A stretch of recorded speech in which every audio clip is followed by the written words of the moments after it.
We shall fight on the beaches. We shall fight in the fields and in the streets. I have the body of a weak and feeble woman.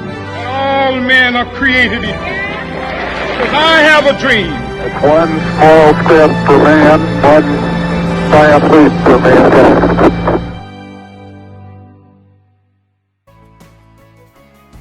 Hello, and welcome to the first ModsPod.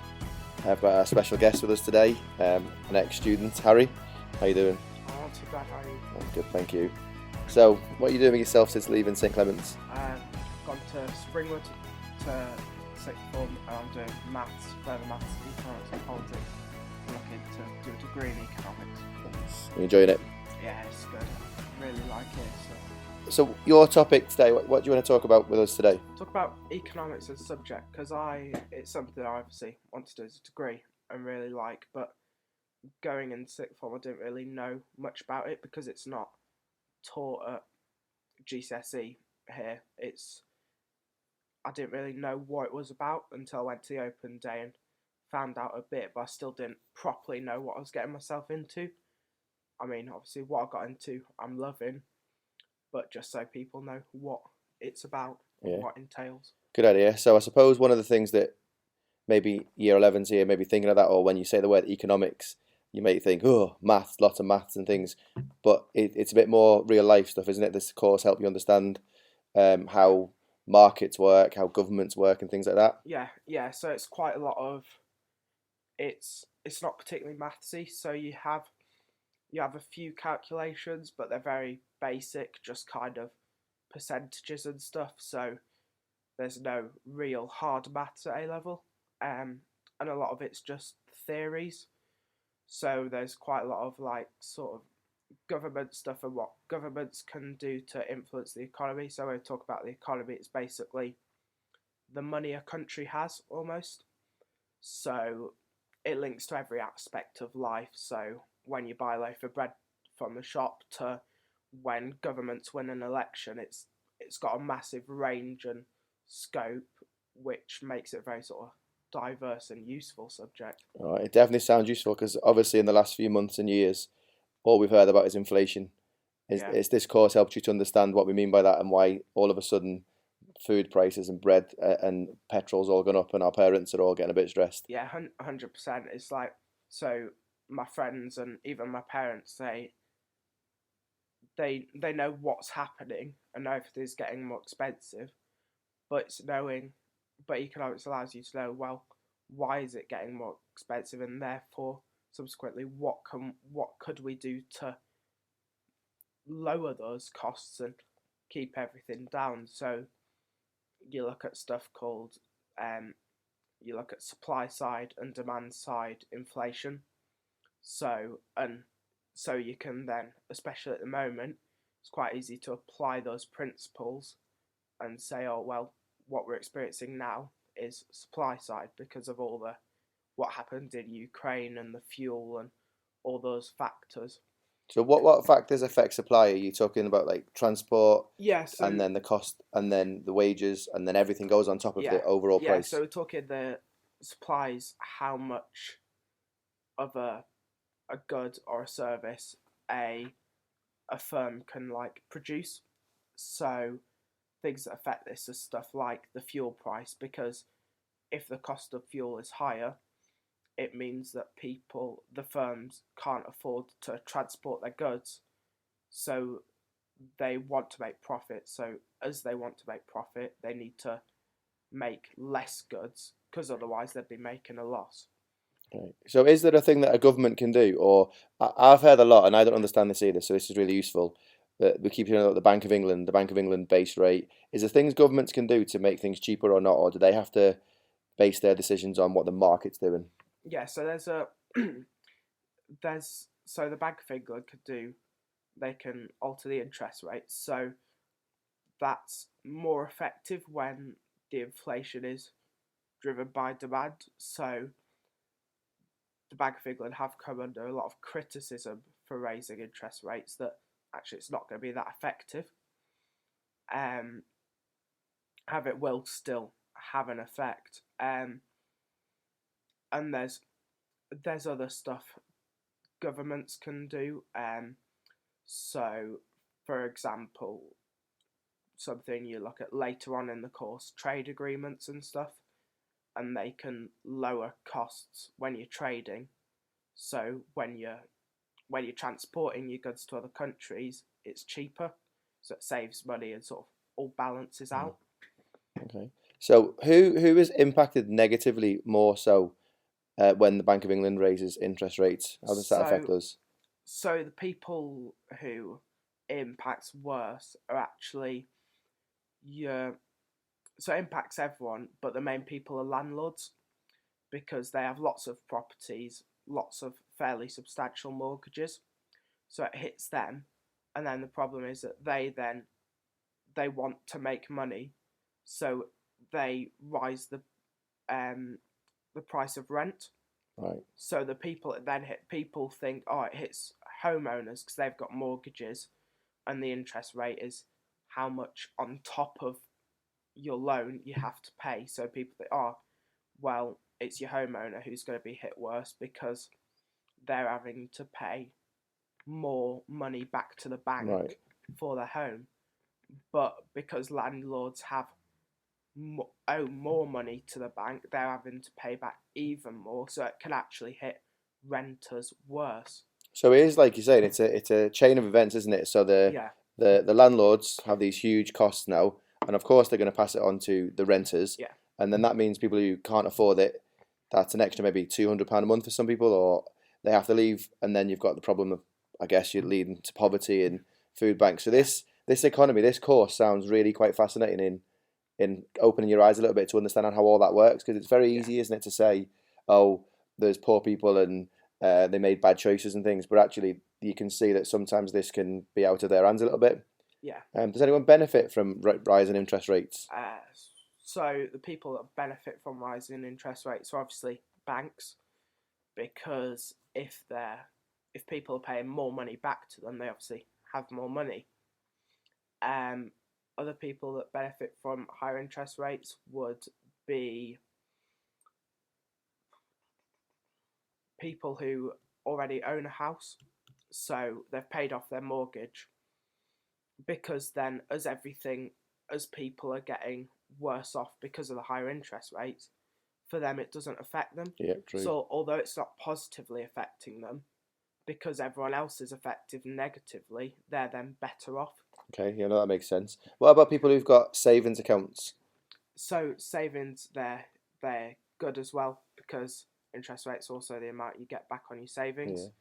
So if you've got savings, they do good when high interest rates high, and that's how interest rates actually work. That it means that people are more likely to save, so they're less likely to spend money. Because when people spend money, the businesses think, oh, well, they're spending money, so I can raise my price, because they'll just pay that price.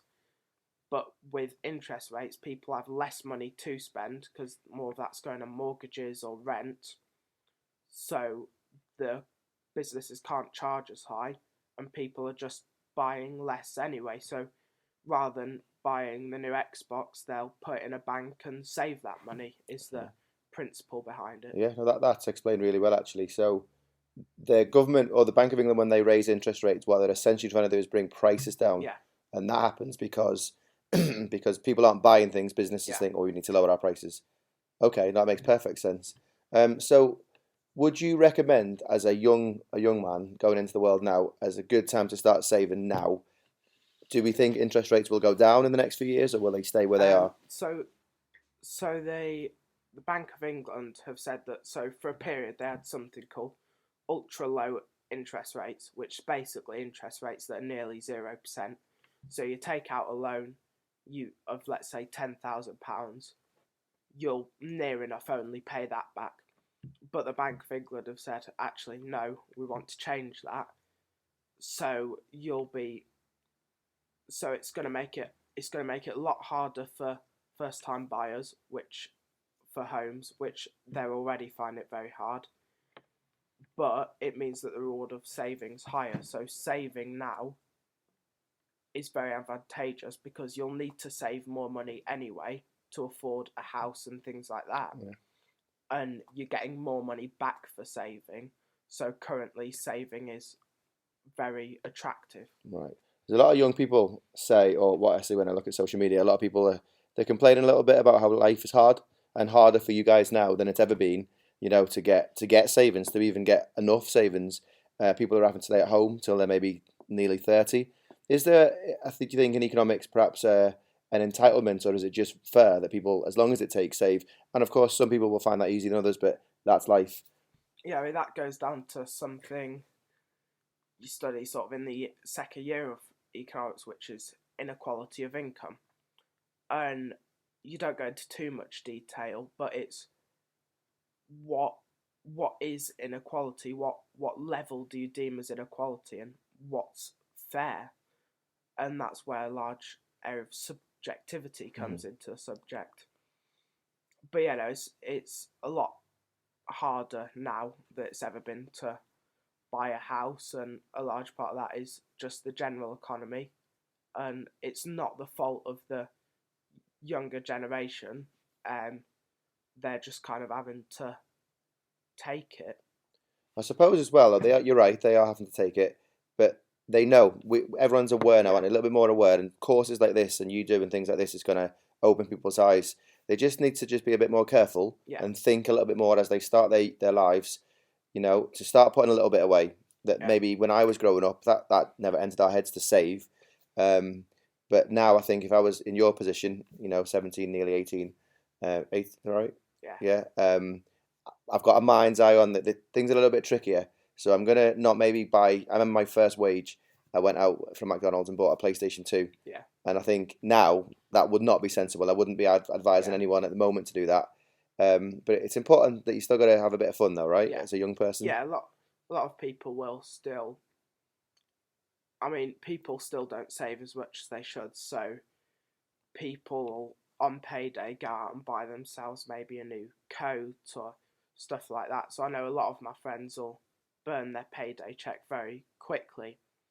However, it's kind of, so I think, is it, when I was looking for a bank account and a debit card, I think it was, this might not be correct, but it was, I think, NatWest, but one of the major banks had a bank account for sort of younger people where you, for every X amount, you could set it so you have, for every X amount that goes into a bank account, a certain amount goes out into a savings account. Okay. So it's stuff like that that's good, because it means that you still have the money to enjoy yourself, but you're still saving. You don't have to actively think about saving. It just automatically does it for you. So then when you're going to buy your new coat or whatever, you can think, well, actually, I don't quite have enough now. I'll buy it after 2 paychecks, because it's automatically putting money into your savings account. Okay. So that's really good, isn't it? I'm listening to you, and I'm thinking a lot of people, like a lot of adults who probably don't understand, we sort of get angry, we blame governments, don't we? And then when there's elections, we vote them out because we think that it's their fault. But actually what you're telling me is a lot of other things that get involved in trade and wars, and obviously the Ukraine and now the Middle East. All these things have a massive impact, and then the pandemic. Yeah. So obviously these businesses, do you think that they are, I'll use the word profiteering right now, in an example of car insurance. A lot of people right now, you might hear when you pass your test yourself, insurance has literally gone up by 60%. So Martin Lewis, you know, the money guy, has said that about 60% car insurance is going up. That's a lot. So for example, my insurance is £250. Yeah. I've only got a little Polo. Yeah. But next time I do my insurance in a few months, I have a feeling that's going to be near £500-600. My mortgage next year is going to double. Yeah. So I'm going to be having to find an extra £400 for that. So we're looking at essentially either taking a massive pay cut, if you look at it in the terms of all these extra costs, maybe 4 or 5 grand extra a year. Yeah. But is there light at the end of the tunnel? Is this likely to go down? Do these things go up and down? Do you think this course is telling you? So if you look at economics, it's the theory of bust and boom. So you have a general sort of trend line, which is just a straight line, and then you have like a bumpy line over the top of it. So you have periods where the economy is doing really badly. You have periods where it's doing really good, and there definitely is light at the end of the tunnel. Because if you look at the the US economy hadn't been doing particularly well, but the amount of money they have has grown by 5% roughly, which is way above estimations. So it is looking like there's a positive outlook and that things are going to get better. I mean, it has slightly been thrown off by Israel and Palestine and the stuff there because the Middle East is where a lot of oil comes from. So it's the same as it was with Ukraine, that people are struggling to get oil and that's pushing prices up. So there's a lot of factors at play, but ultimately the economy is looking like it's going to start doing better. Inflation's coming down. So there definitely is light at the end of the tunnel. How long that tunnel is another question, but eventually things will get better. Right, so that sounds really fascinating, really. So thinking about that's a bit doomy and negative, isn't it? Is there a positive thing that you might be able to recommend to young people or to anybody really to maybe make a bit of money? Yeah, so I mean it is doom and gloom at the moment as a whole, but generally, if you look at it, you have small businesses that are sort of trading inwards are doing very well at the moment, because they don't have the increased transport costs because they're trading just in that country. So those businesses are doing very well at the moment. There's a lot of room for innovation at the moment. So there's lots of new ideas and stuff with AI and stuff. There's lots of new business ideas and stuff that people can capitalize on and All right, so help them. I agree. AI is everywhere at the moment. Do you think this would be a good time? Perhaps if I say I've got an extra £100 a month that I might invest. People talk about stocks and shares and things. What does that mean, and how can young people maybe get into this? Because so stocks and shares are basically you buy a little bit of a company almost, and that you'll get paid dividends, which is basically almost like a wage. So you'll get paid a bit of money to almost say thank you for giving me your money, and that stock will also have a value. Right. So it might increase in value, might decrease. Some stocks don't pay dividends, and it's just based off of the value. Right. But yeah, at the moment, stocks aren't doing particularly well, because stocks follow the bust and boom. Right. So when everything's bad, stocks are bad. When everything's good, stocks are good. However, because everything's bad and stocks are bad, there is an argument that now's the best time to be going for it because the prices are low, so you stand more chance of making more money.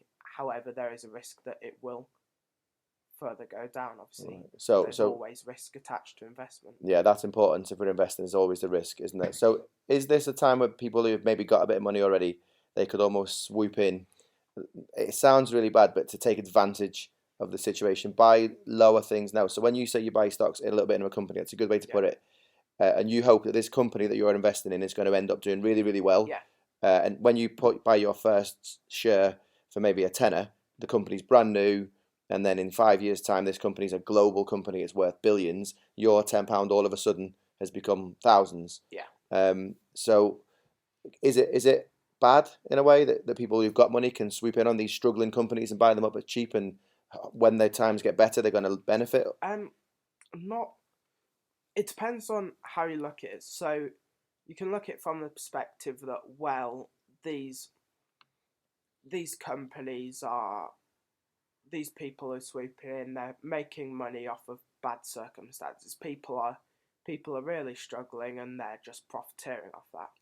However, if you look at it the other way, in economics you learn about something called economies of scale. So as a company gets bigger and sells more, they are able to lower prices because their average costs for each unit they output fall. So that actually means prices can become cheaper, which therefore benefits your normal person. So there's always in economics two sides of the same page, that yes, it's taking advantage of a bad situation, but actually that can create it better in the long Yeah. term, and that's something you do quite a lot in economics. There's quite a lot of evaluation in the essays and saying, well, this is happening, but what else could happen that means actually this doesn't happen? Okay, no, that's interesting. So if I've got this, say I've just won £1,000, Yeah. what kind of company, what type of company do you foresee in the future as one that'd be better to invest in? Because I was going to do bamboo. We've talked in the humanities department. We've talked about investing in bamboo because bamboo keeps growing. It keeps growing and keeps growing. It's a renewable source. You can make anything with bamboo. They laughed at first, but I've tried to convince them. But what I'm essentially asking you is, do you think for these young people and you guys, you yourself going forward, do you think you'll be thinking electronic computer areas is a better thing to invest in nowadays? Yeah, so I think a big one at the moment is anything to do with anything green, so anything to help the environment, because the governments are really pushing that. So they'll be looking at governments will invest in companies to make them grow so that they benefit the government in the long term. So governments will be looking for these new green solutions to things. And if you're in there before the government are, then you're going to benefit greatly. And even, for instance, China, who historically hasn't been very good with sort of the green agenda and stuff, and they use lots of coal. There's a shift in China currently where they're producing a lot of electric cars and solar panels because they're realizing, well, that's what the West wants now.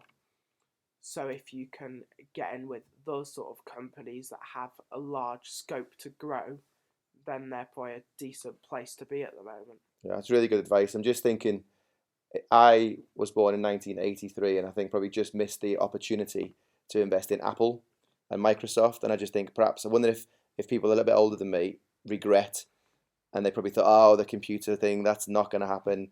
And look what's happened there. You know, the value of Apple is, what was it, billions, trillions? Yeah. And if they would have invested back then. So there's a little bit of luck involved. But I guess what you're saying is, look at what the future is. So renewables and maybe invest in that. Yeah, 100%. And it's a big part of it is risk. There'll be a lot of startups that people think, oh, that looks really good. That's the future, and then it'll just die down. So there's a lot of risk, especially when investing in smaller companies. So if you're wanting investments that are less risky, still companies like Apple and Coca-Cola, Pepsi, anything like that, Amazon, big companies, they're obviously there's always risks because anything could happen, but relatively speaking, in comparison with other things, they're quite safe. Yeah. So, and it's about thinking how, when you're looking at investing, it's about thinking, well, it's not about thinking how much money do I want to make. You've got to look at it almost from a negative point of view and say, how much money am I willing to lose? Yeah, good idea. Because you should if you sat there and thinking, well, if I lose £1,000, I'm not going to be able to feed myself. You shouldn't be investing £1,000. It should be should only really be spare money. So let's say you've won 100 quid on the lottery. If you don't have that 100 quid, you're not going to be any worse off. So that's the sort of things you're going to invest. Good idea, good advice. So, for instance, we discussed early savings for the future for houses. That's money you don't particularly want to invest because you need that money. I mean, there is safer investments. So, for instance, I myself invested in gold because gold it's considered one of the safest investments because it's a physical thing. It's always going to be there. It's quite scarce. So I invested in, through the Royal Mint, something called DigiGold, which is where you get a percentage of a gold bar in their vault, and that's yours, and you can buy and sell as you want. And the good thing about gold is has an inverse relation with stocks and shares. Yeah. So when stocks and shares are doing good, gold isn't doing cracking. But when stocks and shares are doing bad, gold is doing good. So it means that you're protecting yourself from what the investors call downside. So making sure that you're not losing as much money, because at the end of the day, yeah, it's great to make money, but the advantage of making money is far less than the disadvantage of losing everything. Yeah, that's really true. I think as well, advice I might say from thinking about investment is, as long as you don't want an immediate return, you'll be patient. So you don't want, all right, it'd be nice to turn £100 into £1,000 within a week, but the reality is it's going to take years to see some real return on your investment. So patience, definitely. Yeah, 100%. I mean, there is people who are able to make lots of money quick, but they're very skilled people who have extensive knowledge, so they'll buy and sell stocks very quickly. So for an average person who won't have that level of expertise, investment's always going to be long term. There's certain investments that are going to be slightly shorter term, but as a general consensus, it's going to be long. They'll save really in case it goes wrong again, Yeah. but be sensible. Yeah, you should always be sensible with any money choices. It always comes down to sort of the what if. You've always got to protect yourself. So there's a statistic that I think it's America again, because America's such a big economy and globally the economy's centered around America. A lot of economic things you hear are about America, but the average American has £500 saved up in case of a big emergency, and they're the sort of things that you've always got to protect yourself just in case. It might not be anything economic. It might be that your car breaks down. Yeah. Could be anything. You've always got to be sensible with your money and live within your means, and not stretch yourself and think, oh, that's a really nice car, I want that, when you can't necessarily afford it. You've got to be realistic. Yeah, you're saying living within your means. I've heard a lot as well recently that the reason why this is happening is because people borrow too much. They got credit cards that they couldn't afford. They got mortgages they couldn't afford. They got cars they couldn't afford because it was really easy. So what you're saying again is about being sensible and not doing those things. Who's to blame for that, do you think? And then we'll wrap this up. It's a very difficult one. I think a large portion of it is Vladimir Putin. He started it, but it's at the moment it's a whole multitude of things. So there's been COVID, Ukraine, now Israel, Palestine. You've had the effects of Brexit. There's been so many things that have piled up, and then you add the potential for a banking crash, which means that literally everyone loses their money pretty much.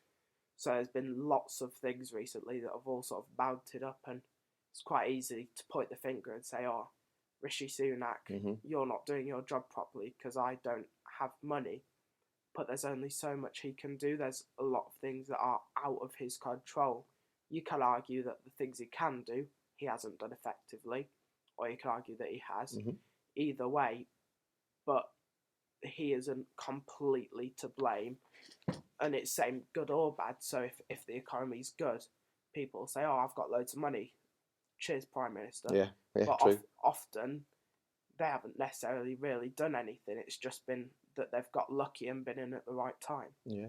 All right. So all these wars, governments, banks, all these things are completely out of our hands. So I think to sum up what we're saying today is the things we can control as individuals are being sensible, saving if we can, making sure that we're not spending things that we can't afford. So do you think then, before you started this economics course at A-level, you knew those things, or did you have a bit of an idea, or is this course really something you think perhaps we should do in school? So I had a bit of idea because I had an interest in politics, and politics is very much tied to economics. But in economics, you've got macroeconomics, which is the country as a whole and everyone's money. But then you've got micro, which is more like focused on individuals and individual companies and stuff. And that's the bit that I knew less about.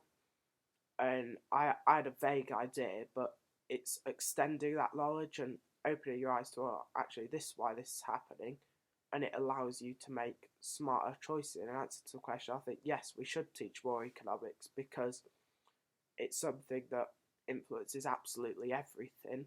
So for people to, for instance, I didn't even know what economics meant before I went to the open day. I kind of knew what it was, but didn't know it was called economics. So I think it's wild that in a world that's so influenced by economics, people cannot even know what it is. Yeah. So you're saying it influences everything, and I agree, but ultimately it affects every single one of us. Yeah. All right, Harry, it's been absolutely brilliant to have you back in school and to talk to you. This will be interesting, I think, definitely. And it might, those of you that are going into year 11 in the next few months, finishing year 11 or year 10, thinking of your options, maybe economics is something you didn't think about, but listening to this, it's certainly opened my eyes a little bit. I'm going to see what I can invest in this afternoon to do with green energies or things. So thanks again, Harry, and we may have to see you soon for another episode. No problem. All right, you. take care. Okay, everybody, thank you for listening. That was our first episode of ModsPod. Really interesting views from Harry there about economics and how the world works. I really wish I spoke to Harry before investing in the Lego. Maybe if I spoke to Harry earlier, I might be making a bit more money off the Lego investments. Anyway, lovely to have you with us, and we will see you soon with our next episode of ModsPod. Take care, everybody. Goodbye.